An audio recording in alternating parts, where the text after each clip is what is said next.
嗨，大家好，我是坦平叔。今天是2025年2月25号。这一期咱们继续聊聊恒大清盘，聊聊中国的房地产。咱们先看房企的消息。2月25号，恒大汽车公告称其间接全资附属公司2024年11月25日签署，并完成股份协议和本票出售协议，出售20%目标公司股份，交易总对价6000万瑞典克朗，大概是4378万港元。此次出售旨在提高流动性，以满足卖方即将到期的付款义务。也就是恒大汽车出售附属公司20%的股权，这也是卖资产啊。这个恒大汽车叫死而不僵啊。这个恒大也不知道折腾到哪一天啊。天眼查法律诉讼信息显示2月24号，绿地地产集团新增2条被执行人信息，执行标的6.96亿元。这个绿地大家都知道它是应该叫混合所有制吧，第一大股东、第二大股东都是上海国资委的，但是实际控制人好像又是个个人。风险信息显示该公司现存9条被执行人信息，被执行总金额超过17亿元。天眼查法律诉讼信息显示2月24号，大连万达集团股份有限公司、万达地产集团有限公司等新增一则被执行人信息，执行标的17.1亿元，执行法院为甘肃矿区人民法院。这个万达的王老板虽然拼命的甩卖万达广场，但是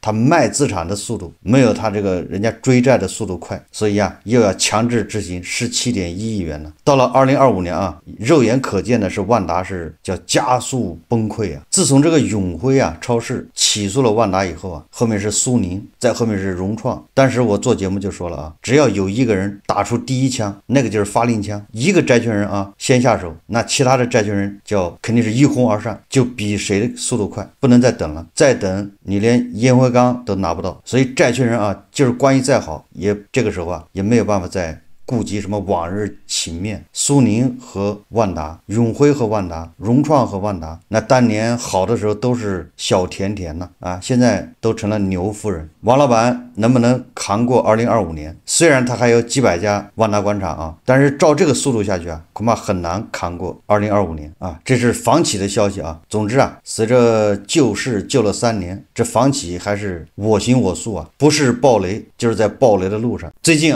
这个大摩好像又传出这个对中国经济的一些看法。2月24号，大摩的闭门会上传出这个会议的内容，就是叫大摩最新闭门会，主要观点说中国企业家信心显著恢复，但它一个但是说经济体感并未好转。你看又跟那个统计局一样的，数字看是好了，但是我们微观的体验对吧，好像没有好转。这个大摩说咱们企业家信心恢复，但经济体感未好转。下面更重要的他的结论是科技创新无法扭转通缩。这个大摩就跟神经病一样的，一会儿看多，一会儿又是看空，这一天一个变化比胡锡进老师变得还快当然了，这个仅供参考这2天这个胡适房地产板块似乎走的还比较强。这个不用说了皮裤套棉裤必有缘故，那一定又是房地产的小作文在作怪。所以今天收盘以后又传出新的这个小作文，说3月5号两会前后，北京、上海、深圳等1线城市将释放出前所未有的政策红利。北京5环外，上海外环外有望解除限购，而深圳则可能全面解除限购。这个小作文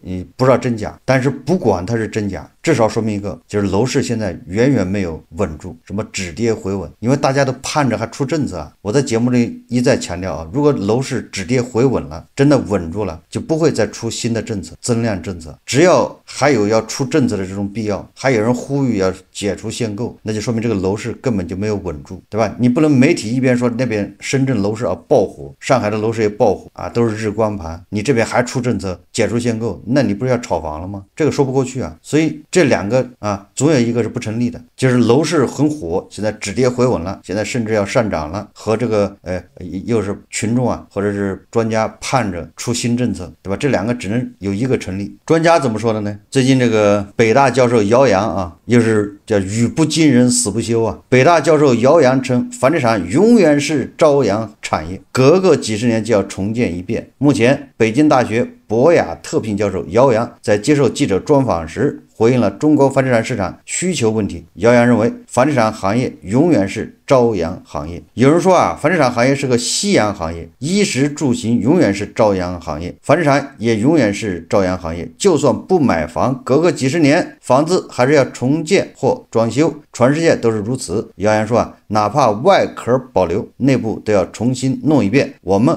还没有经历这样一个循环。关于这个谣言的说法啊，他说房地产是朝阳行业，那它对应的啊是社会上咱们有很多人认为房地产是个夕阳产业。我在想啊，我们在讨论朝阳产业、夕阳产业，实际上我们就已经上当了，就是已经进入了他的一个话语的一个陷阱。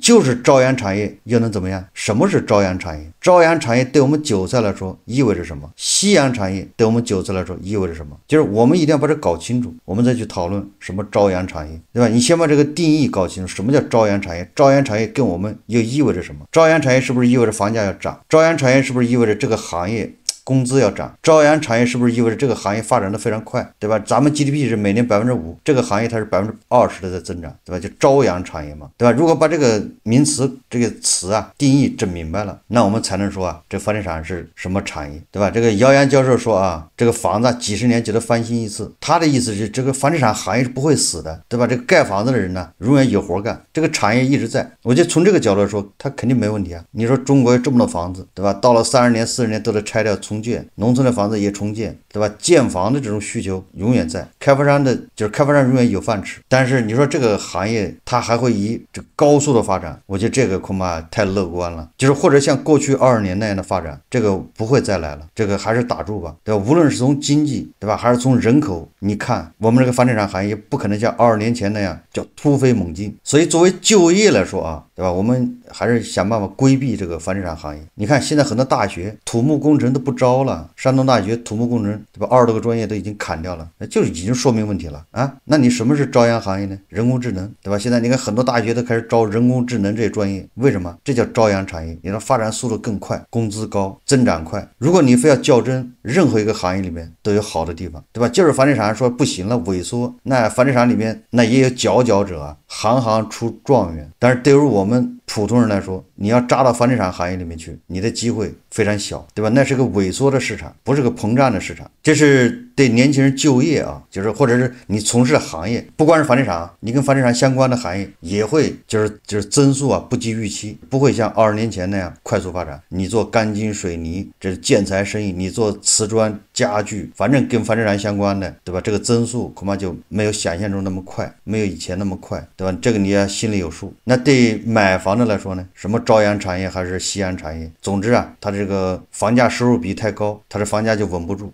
不管怎么说啊，对于年轻人就业，对于从业者来说，房地产行业已经不再是什么好行业了，年轻人趁早改行。另外还有一个专家啊，就是马光远呢，这个前2天咱们已经评论过了。马光远说啊，咱们房地产的风险已经释放完了，显然这也是太乐观了啊！你要说鹤岗，对吧？阜新、什么清远、什么个旧，你要说这些地方的房子风险释放完了，某种程度上还可以理解。但是在我看来啊，你说杭州、上海，对吧？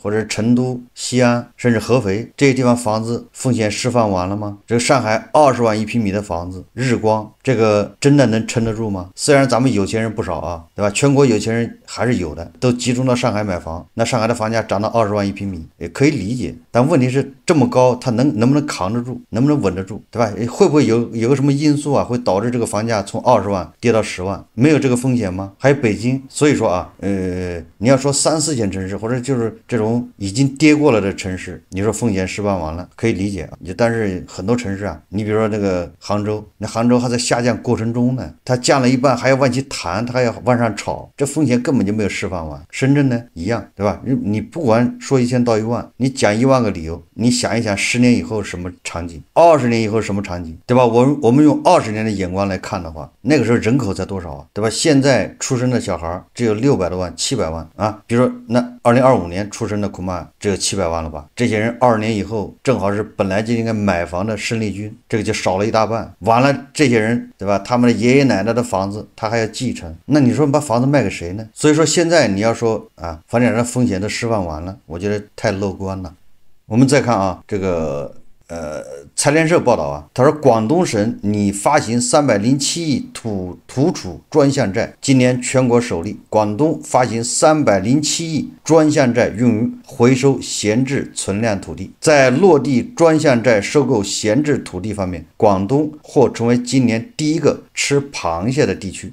说此次发行的307亿额度专项债券将全部用于回收闲置存量土地。广东省也是今年全国首个落地专项债券资金回收闲置存量土地的省份。2月18日，北京也曾发行一批地方政府专项债券，其中超过100亿元规模的专项债券资金用于土地储备。说北京专项债所对应的项目主要投向城中村改造、棚改项目、土地一级开发项目，尚未涉及闲置存量土地的收购，因此广东才是今年首个落地专项债券资金回收闲置存量土地的省份。这里面有个问题啊，就是首先一个这个307亿债券，这个是有利息的，那债券肯定有利息啊，你每年都付利息，这是第一个。第二个，你把那个存量土地给它回收回来，首先搞清楚为什么会有存量土地，那就是开发商没办法开发。为什么没办法开发？就是开发了不赚钱，卖不掉，你只能这么理解。如果这个土地开发商开发了他能赚钱，他还用得着让你回收吗？对吧？开发商想尽办法的去赚钱呢，那就是说这个土地它没办法变现，没办法变现，政府把它收回去干什么？政府那边还付利息，完了把这地收回去，它没办法变现，那未来怎么处理呢？只能变性，对吧？就是调规变性啊，就是本来容积率是2%，现在给它调到2.8%，但是你不管调到多少，你最终是要把房子卖掉，你开发完之后把房子卖掉，回来钱，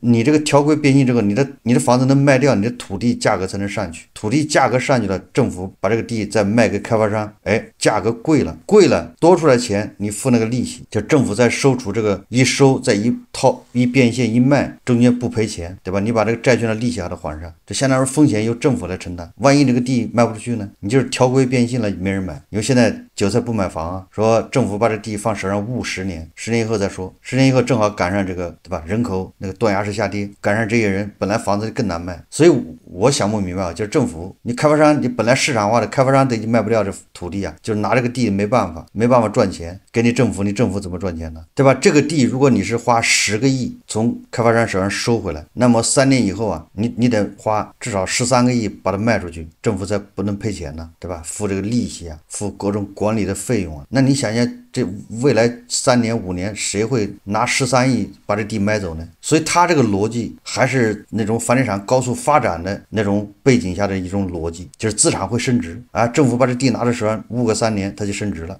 未来这个房子还能卖得掉，他是在这种假设之下做的这种就是回收闲置土地。那如果未来3年5年房地产继续低迷，房子继续卖不出去，开发商也不去拿地，那这这个政府拿什么去还这个债券呢？因为债券是要到期的，对吧？你不管是3年还是5年还是8年，总有到期的时候你要还。那么简单点说啊，就是未来资产涨价，土地涨价，那么政府收啊是可以理解的，能给自己解套。如果资产继续贬值或者继续低迷，那政府就把自己套住了，以后啊你要发更多的债去化债。所以我说这个债是越化越多啊。我们再看一个啊，这个央视的法治在线 CCTV 的法治在线播报的一个案例，就是无血缘关系签遗赠抚养协议有效吗？男子照顾同村老人12年，继承5套房。说的是北京顺义的阮大爷啊，他呀生前是名独居的老人，他父母早亡，有4个哥哥1个妹妹。这个阮大爷啊，他终身未娶，所以他这个相当于是个孤寡老人。2011年呢，这个阮大爷80岁，在生活无依无靠的情况下，向村委会求助啊，然后这个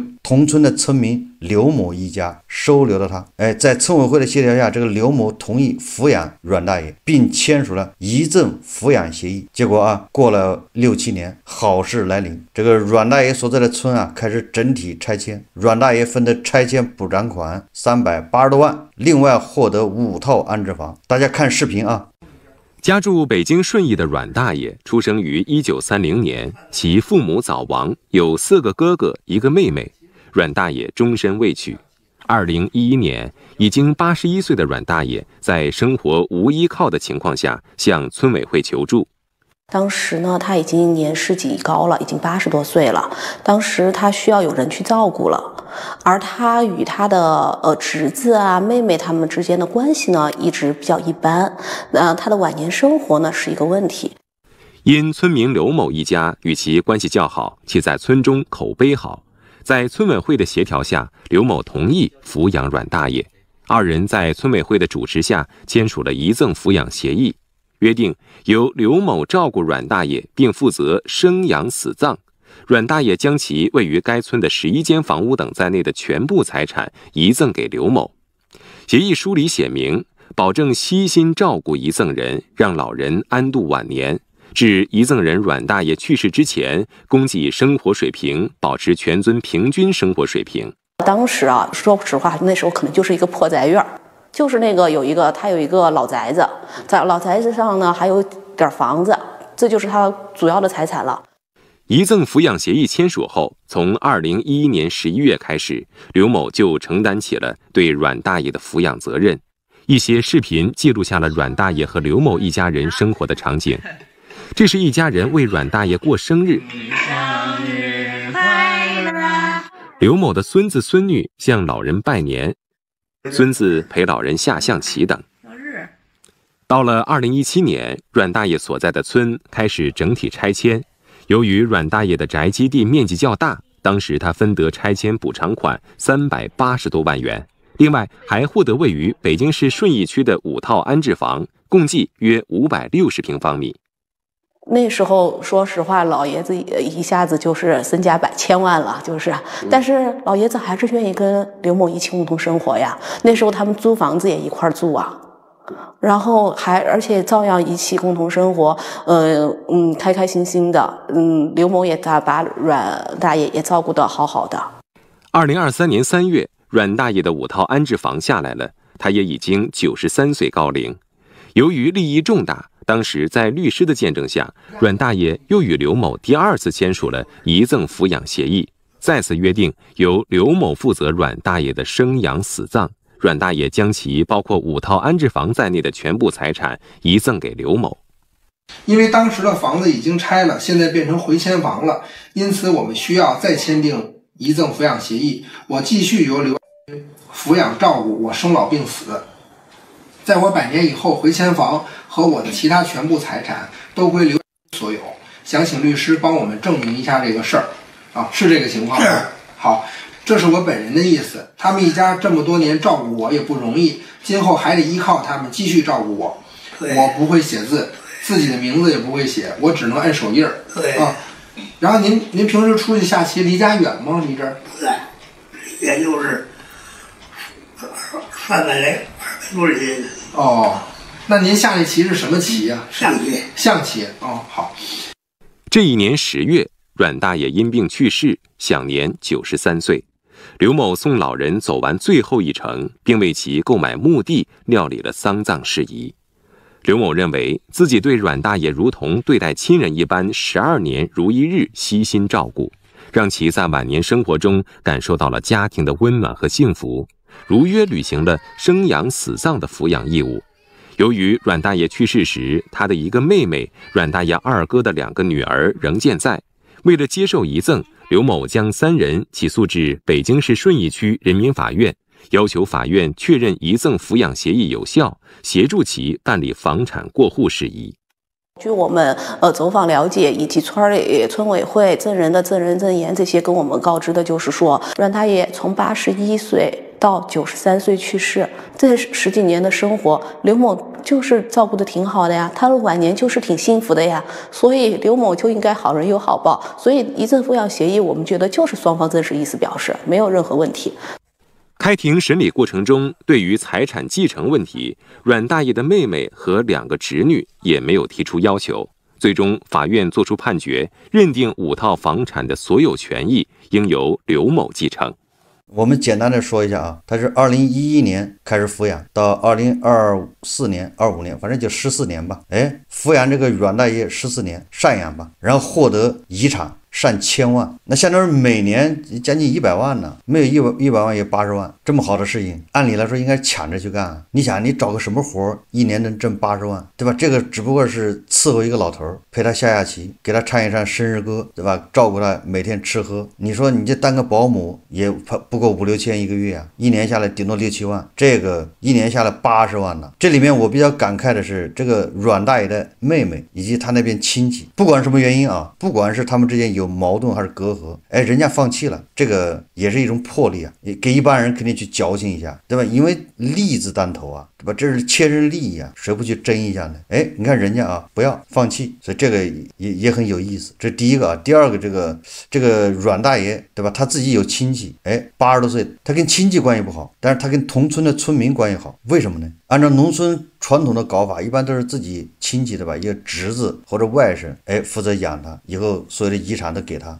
这个反正比较蹊跷吧，也没有说清楚啊，只说这个阮大爷啊，跟他的妹妹跟他的这个侄子关系不太好。第三个说明什么呢？说你说这老头是个隐形富豪啊，很可惜有这么多钱有什么用呢？这里面就牵出一个问题啊，他是村里面拆迁，所以他一下就富了，但是富了有什么用呢？这1000万他自己花不了，到了80岁才给他一笔，哎，应该是86岁给他一笔拆迁款380万，再给他5套房，有什么用？大家想一想，如果说在他60岁的时候，哎，他这房子他这宅基地就能交易，虽然那个时候恐怕便宜点，但是他卖个100万，他够他正好花，对吧？你现在给他拆迁了，是给了一笔钱，可惜他花不上了，最后只能给别人花呀。我在想啊，这个他的这个子侄，他的亲戚不去抚养他，恐怕也是看他没钱。哎，那时候宅基地上房子恐怕也不值钱，因为你不能流动啊，没有价值啊，所以人家你想谁会去养一个80多岁的老头呢？那这个同村的村民刘某为什么养呢？对吧？一个恐怕也是关系不错，我估计最主要的啊，恐怕他是知道这个地值钱，要不然他怎么可能还签遗赠抚养协议？就是他养他的时候就签这个协议，说明人家已经锁定了长期利益，你这个地到时候给我，只不过过了5、6年之后正好要拆迁。你看啊，说来说去啊，就是这块地它的价值，这是我个人的一些看法啊。我从这个阮大爷的角度的考虑问题啊，是他最后价值很多，1000万，但是花不到啊，有什么用呢？正好最近对吧，这个广州农村宅基地的事情，如果他这个宅基地能卖，对吧？10几年前他恐怕200万就卖掉了，那他拿这个钱正好安享晚年，对吧？一个老头一年花个10万，那很滋润了。所以我们说来说去啊，你想一想，拯救房地产，这老说我们要对吧，要去叫改善。你现在刚需房对吧，也就这样了，有很多年轻人也不打算买房了，都不打算结婚，刚需房对吧，已经释放的差不多，现在就靠什么改善型？改善什么意思？就是你刚需房已经买了，然后他对吧，